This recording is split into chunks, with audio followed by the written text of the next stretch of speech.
Hello and welcome everyone, I am back with the AK-12, the absolute best AR in the game. I got 105 kills in this gameplay, and I want to talk to you guys a little about the attachments I use here. So if you just want to watch the gameplay, you can skip ahead, but I'm gonna go over here, starting with the DTK muzzle brake. This is the best muzzle for the AK-12 because it gives a lot of firing stability, and this is only available for Russian weapons, so if this wasn't available, I would use the Spiral Fire Flash Hider because it also gives stability. But since it is, I prefer to use it because it's better than the Spiral.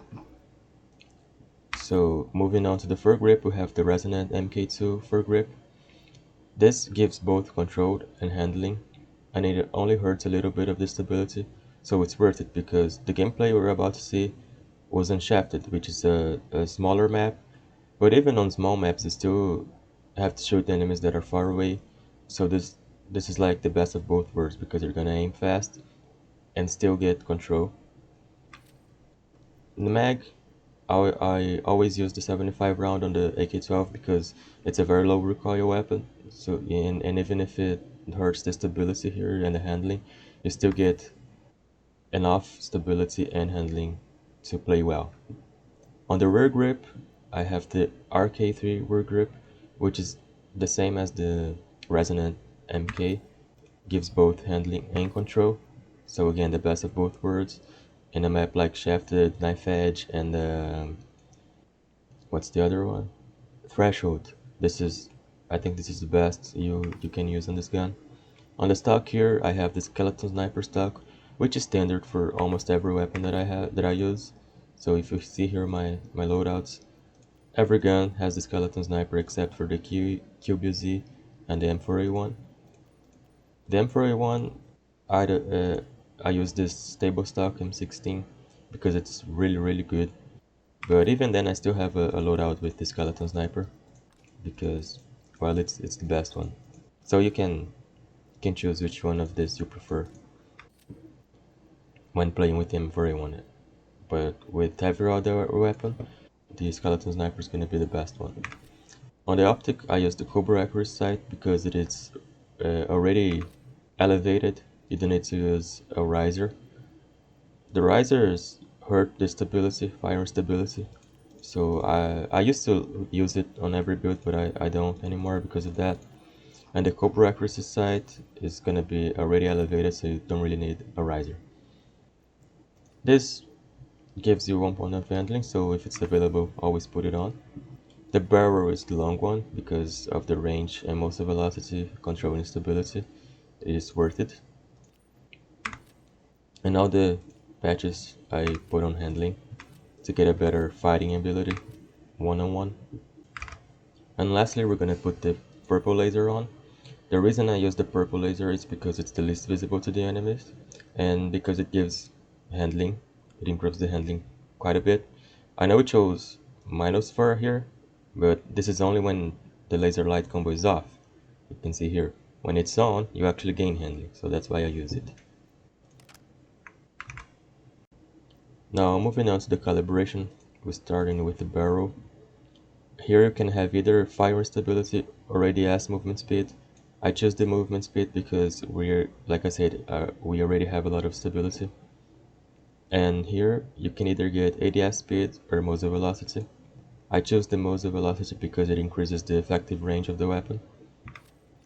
On the foregrip, you can either get stability when moving or ADS movement speed. I choose the movement speed because this stat here doesn't really help a lot. And here you can either get ADS speed or extra control. I go for the extra control because we already have good handling, good ADS speed. On the rear grip, you can either get aiming stability while breathing or extra control. I choose the control because I barely even use the holding breath thing. And here again, stability when moving or hip fire aim speed. I choose the hip fire aim speed because it's gonna help you aim faster, and the stability when moving, like I said, doesn't really help a lot. On the stock, you can either get aiming stability while breathing or control. I don't use the the holding breath thing, so control it is. And okay, here again, movement speed, because I do not hold my breath. On the optic, I put it all the way to the left. The zoom is because of the visual recoil. The more zoom, the more visual recoil you get, so I prefer to put it all the way to the left. And the eye relief, I see that a lot of people use it all the way to the right, but the reason I put it all the way to the left is because you can see more inside your sight. So the circle, that is, there's a red dot inside that circle, and that's, you're gonna see more inside that circle with the eye relief all the way to the left than you would with it all the way to the right. And that's why I prefer, so you have a clearer vision, a clearer sight.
Request missile strike. Coordinates sent. Overload activated.